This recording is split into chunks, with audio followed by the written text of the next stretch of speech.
అనేకులు నశించిపోతూ ఉన్నారు. చీకట్లో మరణ ఛాయలో ఉన్నట్టు వారికి ప్రభా నాయన ఒక నక్షత్రం వెలిగేవారే ప్రభా వారు చూపించేవారుగా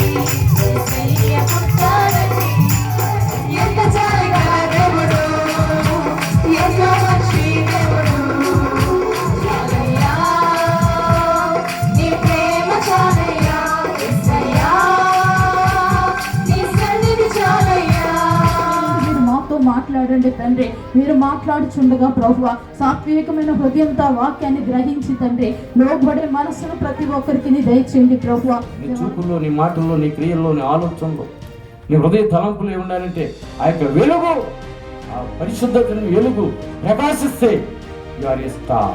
నీ జీవితము ఇతరులకు ఆనందాన్ని ఇచ్చేదిగా ఉందా? నీ జీవితం ఇతరులకు సంతోషాన్ని ఇచ్చేదిగా ఉందా? అందుకని యేసుక్రీస్తు అందరికీ ప్రభు, ప్రజలందరికీ కలగబో మహా సంతోషకరమైన శుభవర్తమానము. నేడు రక్షకుడు మీ కొరకు పుట్టినాడు, ఆయన ప్రభు అయినటువంటి క్రీస్తు. అందుకని పుట్టినప్పుడు కాలం విభాగించబడింది ఒకటి. రెండోది ఆయన పుట్టినప్పుడు ఆకాశంలో తార నక్షత్రం నడిపిస్తున్నటువంటి జ్ఞానులు వారు అజ్ఞానులు కాదు, నిజమైనటువంటి దేవుణ్ణి వెతికేటటువంటి వెతుకులాటలో ఉన్నటువంటి జ్ఞానులు. దాని కొరకు ఎంతైనా వారు ప్రయాసపడుతున్నారు. కుటుంబాన్ని విడిచిపెట్టారు. వాక్యం చెప్తుంది, నన్ను వెతుకువారు నన్ను ఏం చేస్తారు? కనుగొంటారు. నన్ను ఆయనను పోలిన ఉంటావు, ఆయన నక్షత్రం వలెను ఉంటావు. ఆయన నక్షత్రం వలెను ఉండాలంటే ప్రకాశించాలి, ఇతరులకు ఆనందాన్ని ఇచ్చే వ్యక్తిగా ఉండాలి. You are a special star.